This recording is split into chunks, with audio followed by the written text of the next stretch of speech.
noches, ¿cómo les va? Gracias por acompañarnos como siempre. Soy Carlos Brown.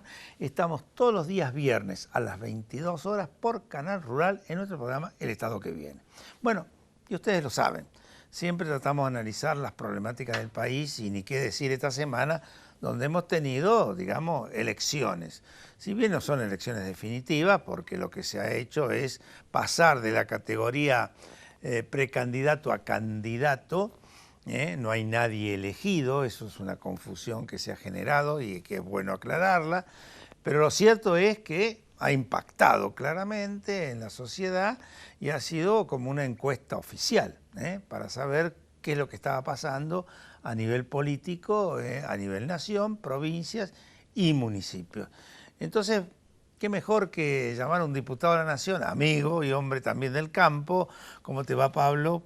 ¿Qué decís? Buenas noches, Tato. Muchas gracias por la invitación. Pablo Torello, diputado nacional, provincia de Buenos Aires, y un hombre que conoce, digamos, la parte política, la parte del campo, y poder hacer contigo algún análisis de estas cosas que seguramente te han sorprendido, me han sorprendido, y que han generado todo este impulso económico de esta macroeconomía que no se termina de acomodar, muy compleja.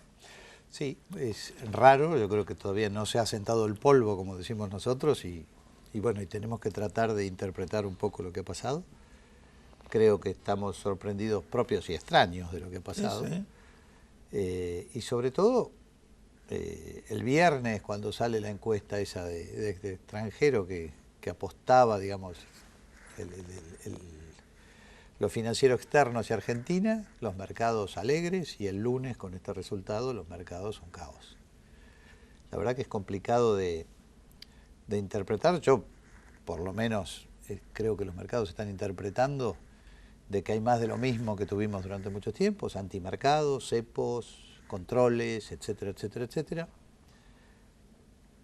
Pero el candidato hoy a presidente de la oposición tampoco se expide.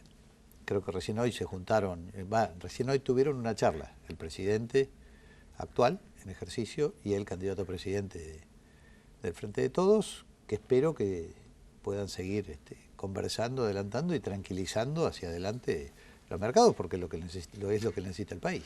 Sí, lo de las encuestas ya nos sorprende, ¿no? Porque la verdad no la pegan nunca, pero con mal de muchos, consuelo de tonto, ¿no? En ningún país del mundo le están pegando las encuestas. No sé qué les está pasando a los encuestadores. Si, como decía algún amigo mío, ¿cuál encuesta querés? ¿La que te pago yo o la que pagan los otros, ¿no? Y de acuerdo a la que él paga es la encuesta. No lo sé, la verdad que no lo sé, no quiero decir nada en contra de los encuestadores, pero hay que decir la verdad. Pero che, y la verdad es que han sido sorprendidos los que han tenido mayor cantidad de votos. Sí, sí. Por eso porque ellos tampoco imaginaban semejante diferencia. Así es. La verdad que ha sido muy impactante, porque la realidad es que nadie lo esperaba, de semejante diferencia. Sí, se esperaba una diferencia de hasta 6 puntos, 5 puntos. Inclusive muy buena para la oposición. Sí, menos 6 más 1, decían algunos optimistas. Sí, hasta 3 puntos buena para el gobierno. Claro, sí. Pero esto ha sido totalmente inesperado. Bueno, y lo que uno también dice, ¿cómo va a reflejar esto en otros temas, ¿no? Fundamentalmente los macroeconómicos, ya lo estamos viendo, la devaluación que ha tenido el dólar, el aumento de las tasas de interés, en fin, todo lo que conocemos. ¿Y el sector agropecuario qué pasa? Bueno, el sector agropecuario, ayer hubo un rumor de que iba a financiar una vez más todas estas nuevas medidas, que por suerte se desmintió. Salió ayer el ministro de Agricultura, Luis Miguel Echeverría, a decir que no era verdad, que había muchos rumores, que inclusive analistas agropecuarios habían dicho que estaba confirmadísimo el aumento de retenciones de 3 a 5 pesos, los que pagan 3, y de 4 a 6, los que pagaban 6. Lo que a mí me parecía absolutamente una locura, porque si lo que queremos es reactivar la actividad, digamos, reactivar la economía, castigar a un sector que es de los pocos que invierte, que está creciendo y que da buenas noticias, es como apagar la economía de vuelta, ¿no? Por suerte eso se desmintió. Por suerte no fue así, no es que se desmintió. No, en las medidas del paquete que dieron hoy no hay nada. Sí, correcto. Y no creo que lo haya. Yo creo que el presidente volvió a decirlo hace 10 días en la rural, 8 o 10 días en la rural, que es un mal impuesto y que no lo quiere y que si es reelecto, obviamente en diciembre de 2020 se terminan. Bueno, esto es una cosa nueva, veremos qué pasa. Ahora, la pregunta por allí que se hacen, no pocos, es que, bueno, ¿cómo se financia eventualmente algunas decisiones que han tomado? Prorrogar, permitir, digamos, un pago a largo plazo, las deudas vencidas impositivas de las pymes o algunos incrementos de salario del sector público, el tema de las jubilaciones. Sí. Yo leí que son 40.000 millones de pesos. Correcto, sí. 40.000 millones de pesos son el equivalente hoy alrededor de 600 y algo de millones de dólares. Correcto. A mí tampoco me parece que sea un monto donde ante una emergencia como esta no pueda el Ejecutivo poder hablar con el Fondo Monetario y poder hacer algún tipo de arreglo o si no levantar obra pública, porque también hay una realidad.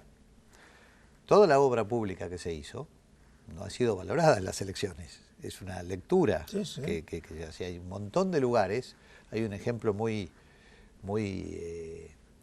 un ejemplo ejemplificador que es Volcán, Jujuy. El 2017 fue prácticamente tapado por una luz de barro. Se hizo todo nuevo. Cloacas, luz, asfalto, casas. Votó el 54% de la oposición.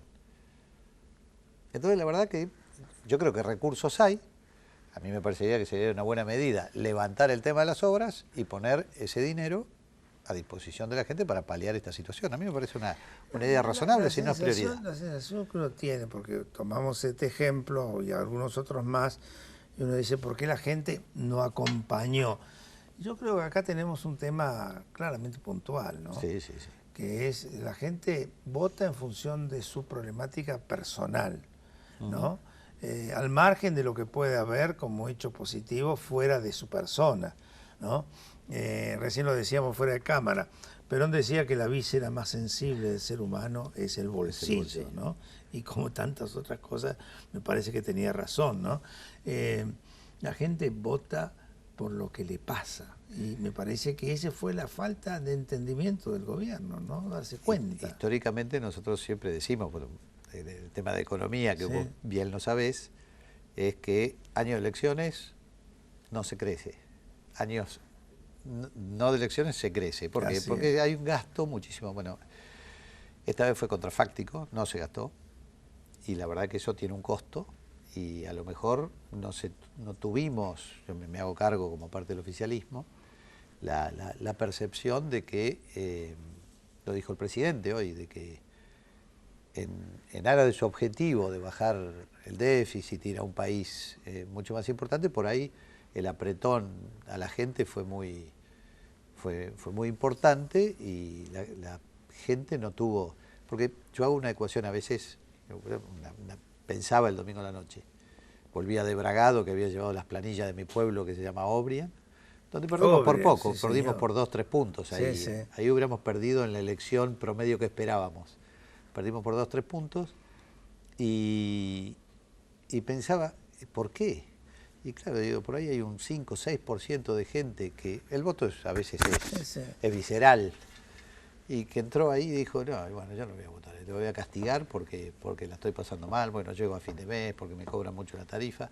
Y la verdad que tiene su razón de ser, es absolutamente respetable, y yo creo que hay 5 o 6 puntos de esos que están ahí que si uno se los resta a los 47 y se los suma a los 32, era la elección que esperábamos.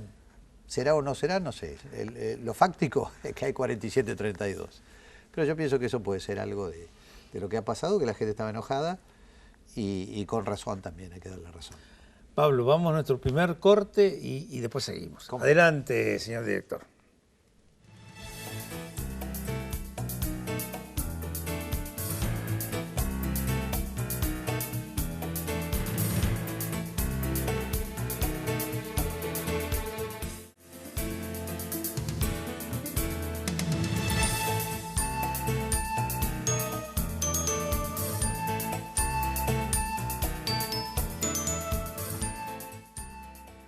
Bueno, seguimos con esta charla y en el análisis, ¿no?, veíamos las cosas puntuales, ¿no?, que siempre tienen una incidencia, lamentablemente, o no, son las cosas que los gobiernos tienen que analizar, ¿no? Sí, sí. Yo hace un rato te contaba que tuve alguna comida con algunos amigos, ¿no? No viene al caso los nombres, pero gente, digamos, muy experta y que ha pasado momentos muy difíciles. Y ellos estaban, digamos, muy preocupados por la macroeconomía, ¿no? Y yo en la charla le decía, la macro, la micro, es como que yo siempre le pongo en cabeza de los economistas, yo no lo soy, en la cabeza de ellos, de que se preocupan exageradamente por la macro y no tanto por la micro, ¿no? Y ellos siempre me dicen, bueno, que una condiciona a la otra. Y esto ha sido también alguna de las cosas que han pasado. Sin duda. Omitieron la microeconomía. ¿Vos qué analizás de eso? No, bueno, yo soy miembro CREA y estuve en la... Sí, lo has vivido. Estuve mucho tiempo en la comisión directiva de CREA y cuando hablábamos con los grupos CREA, para los que no saben, estamos en Canal Rural, pero digamos, son un grupo vinculado con el sector agropecuario muy interesante y que hacen trabajos muy piola, la verdad hay que decir. Bueno, y charlábamos justo de eso y yo estaba en un proyecto que se llamaba Nodos, que era el relacionamiento hacia afuera de ACREA, y teníamos reuniones con políticos, con periodistas, con economistas. Y siempre teníamos el mismo tema con los economistas, de la macro y la micro. Porque la macro es un promedio.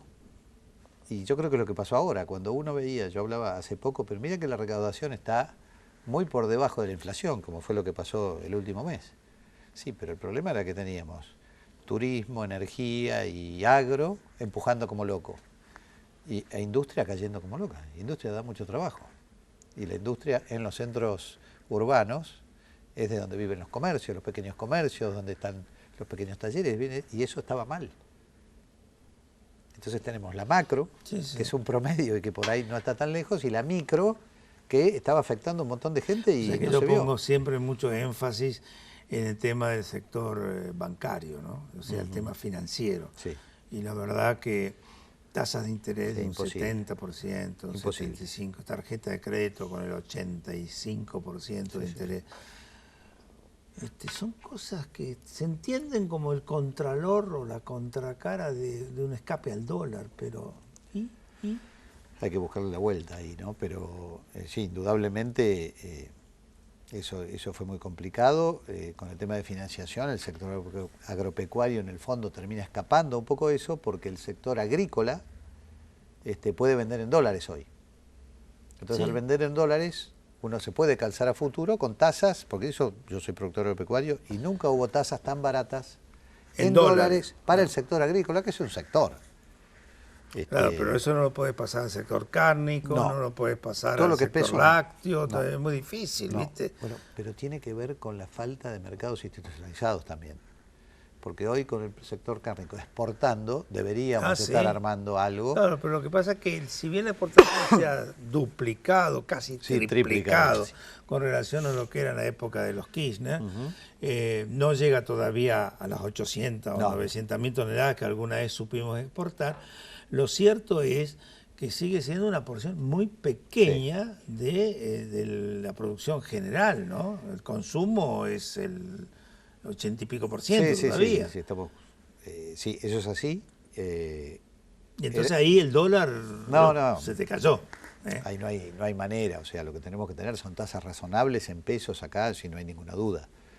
Ahora, veníamos de un problema el año pasado, 2018, donde tuvimos los planetas alineados en contra, ¿no? Sequía, aumento de tasas, guerra entre China y Estados Unidos, que sigue hoy, que afecta a nuestro commodity, nuestro principal producto de exportación, donde Brasil también había caído, nuestro principal socio comercial, y la verdad que estamos cambiando un poquito, tratando de cambiar la matriz, porque Argentina la crisis recurrente es falta de dólares.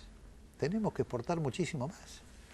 Y hay que cambiar eso. En una cultura del dólar, ¿no? Nosotros tenemos una cultura dolarizada. Y mercado internista. Y mercado internista. Claro. Siempre hemos priorizado el mercado interno sobre la exportación, por lo tanto tenemos crisis recurrentes permanentes del sector externo porque no podemos financiar ningún crecimiento con nada, porque nosotros los mismos argentinos cultura del dólar. ¿Cuánta tenemos guardada afuera? ¿Qué dicen? ¿200, 300? No, hay como 400.000 millones, Sí, una cosa muchísimo. fabulosa. Bueno, Son hoy cifras que tenemos un ya PBI. a mí se me escapan del No análisis. lo podemos escribir. No lo podés escribir, sí, Pero sí, la sí. realidad que es esa. Yo creo que Más lo que hay guardado en las cajas de seguridad, más lo que hay guardado en los colchones, lo que cada uno mentalmente lo tiene, digamos, en su composición. La burguesía argentina está dolarizada y la bueno, burguesía pero por en una los historia países... inflacionaria, ¿no? Sí, sí, Hay una sí. historia inflacionaria y creo que hasta que no nos sentemos todos y realmente hagamos algo. Yo me acuerdo de la época de Menem, cuando no había inflación. No, tuvimos 5 años, 5, 6 años sin inflación. Buenos años, porque sí. además había crecimiento, estaba más o menos bien y se tecnificó muchísimo el país. Bueno, después se enamoraron del modelo. del modelo y yo siempre te recuerdo algunos cuentos que nos ha hecho Eduardo Duhalde y sus discusiones. Yo era ministro de las producciones, Sí, sí, entonces sus discusiones en el sentido de que no querían cambiar en algo porque estaban enamorados y tanto se enamoraron. Era cómodo. No, pero además lo siguió mal. de la Rúa y Sí. la verdad que después lo siguió de la Rúa. Eso, Sí, que tendría que haberlo cambiado, ¿no? Venía a generar un cambio, pero bueno. Pero bueno. Pablo, vamos al último corte y al tercer bloque. Adelante, señor director.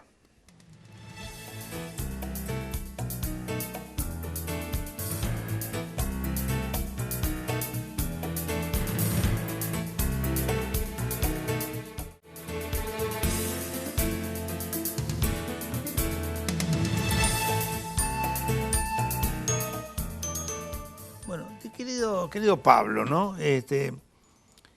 Vos tenés una relación, digamos, un vínculo estrecho con el presidente, tanto en el caso tuyo como en el caso de tu hermano, que es asesor presidencial.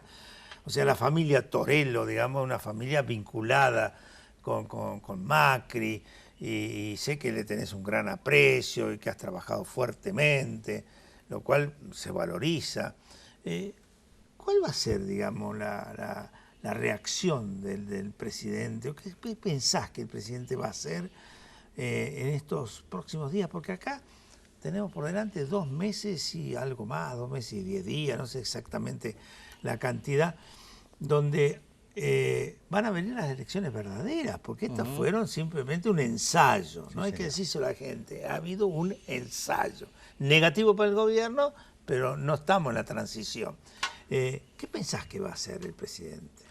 Bueno, primero aclarar algo. El que es muy amigo del presidente es José, es mi hermano. Pero vos tenés tu contacto. No, está. Pero pongamos las cosas como son. El amigo es él. No, el presidente es un hombre muy firme, es un hombre muy centrado, aplomado. Tiene, como todo el mundo, sus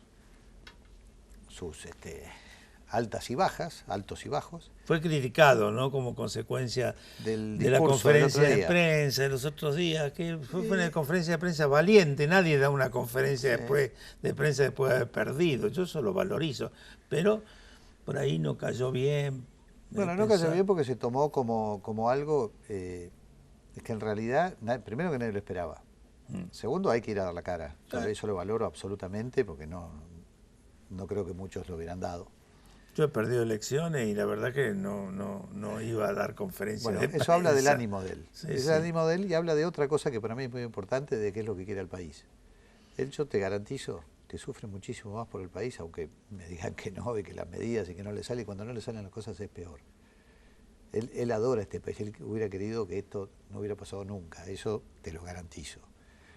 Pero la realidad es que tenemos lo que tenemos y él va a estar firme en su lugar, porque él quiere que todo funcione como tiene que funcionar y vamos a hacer toda la fuerza nosotros para llegar tranquilamente a octubre, para llegar a diciembre, si tiene que entregar el mando que lo entregue en diciembre. Y el otro tema que también, que por ahí lo soslayamos a veces y se le tira la responsabilidad, la oposición tiene una responsabilidad enorme en esto. Y no quiero cargar las tintas en la oposición, pero la oposición tiene su parte de responsabilidad, que es muy grande. Y también tiene que ayudar. La economía alterada necesita tranquilidad, de dar sensación de acuerdo, mínimamente. Que a mí me demuestren también que quieren al pueblo argentino y vengan y charlen, ayuden y hagan todo lo que tengan que hacer para que se calme esto, que los mercados externos se tranquilicen, que nos tranquilicemos todos y que podamos seguir adelante, después que gane el que tenga que ganar. Pero acá hay una cosa muchísimo más importante que es el pueblo argentino, la nación argentina, que hay que calmar todo esto. Pero que es un hombre templado y yo creo que va a ser un buen piloto de tormentas, porque también no quiero volver atrás, pero recibió un país devastado, devastado, y siempre decimos que fue un error no haberlo dicho. No, fundamentalmente yo creo que Mauricio es un hombre de la democracia. Sin ¿no? duda, sin duda. Y eso es muy importante, ¿no? Y que esa federal. democracia que tenemos del 83 se siga consolidando cada vez más, al margen de quién está, quién deje de estar, ¿no? Y todos tenemos que ayudar a que eso se consolide. Y Mauricio Macri ha sido una persona, un presidente absolutamente federal, porque le ha dado plata a todas las provincias. Las provincias están todas superavitarias, como dicen los economistas. Había 9 y hoy hay 20 o 21, no me acuerdo cuántos son. Pero siempre asistió a las otras. Por eso todos los oficialismos han ganado y todo. Y la verdad que él podría haber hecho el látigo. Han estado haciendo obras. Bueno, la única que se lo reconoció fue Córdoba, ¿no? Hay que ir a Córdoba a ver las que son las obras, ¿no? Y Córdoba se lo reconoció, ¿no? Sí, se ha hecho mucho. En Chaco no había gas. Hoy hay gas, 60 años, 70 años sin gas. O sea, de todas maneras nos sirve mirar para atrás. Miremos para adelante y pidámosle a la oposición, que gobernó durante muchos años, que ayude a que esto funcione bien y que tenga que o seguir Mauricio Macri, que uno nunca va a perder las esperanzas, o que siga Fernández Fernández. Ver cómo se cambian los humores, ¿no? Porque yo sigo insistiendo en el sentido de que cada uno actúa en función de su situación personal. Es muy difícil que el común denominador, y tampoco se lo podés pedir, que haga un análisis muy profundo, exagerado de la situación del país, ¿no?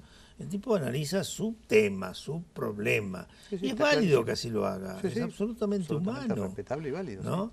Y hoy por hoy, la verdad que no solamente en estos 90 días que tengan tranquilidad, sino que imaginen que la van a tener hacia adelante también, que no es una promesa o un tema de campaña, ¿no? No, lo que está claro es que estas medidas que se plantean, digamos acá, es que el presidente, como muy buena cosa, recogió el guante inmediatamente del resultado de la elección. Estoy apretando mucho acá, hay que sacarlo. Entonces salen con las medidas. Probablemente hoy, atrás de todo esto, estén trabajando sobre un plan a mediano y largo plazo para también llevar tranquilidad hacia dónde vamos, porque por ahí a lo mejor tampoco sabe hacia dónde vamos. No estaría nada mal, y esta es simplemente una impresión que yo tengo y que he recogido en algunos medios, de que el presidente hiciera algún cambio de gabinete, ¿no? Me parece que no estaría mal que lo hiciera, y no es una debilidad, sino es una forma de mostrar, digamos, que algunos que no anduvieron todo lo bien que tendrían que haber andado, pueden ser objeto de cambio por otras personas. Sí, eso es. Yo no llego ahí a esa opción, pero es que uno es una posibilidad. No lo pide, yo no que lo estoy pidiendo, sino le estoy diciendo, me parece que al margen de las decisiones que se pueden tomar, un buen impacto hacia la sociedad y hacia la persona, decir, bueno, hay cosas que no han funcionado, un partido de fútbol. Hay cosas que no han funcionado, vamos a hacer cambios. Bien, puede ser, cómo no. Bueno, don Pablo, muchísimas gracias. Muy amable. Y espero que, bueno, vos sos candidato también en la provincia de Buenos Aires, así que renueves tu mandato, que sigas trabajando en las cosas que yo sé que has estado trabajando y que defiendas al sector agropecuario, del cual sé que sos un importante exponente. Muchas gracias, tanto por la invitación. Muchísimas gracias a vos. Y a todos ustedes los esperamos el viernes que viene.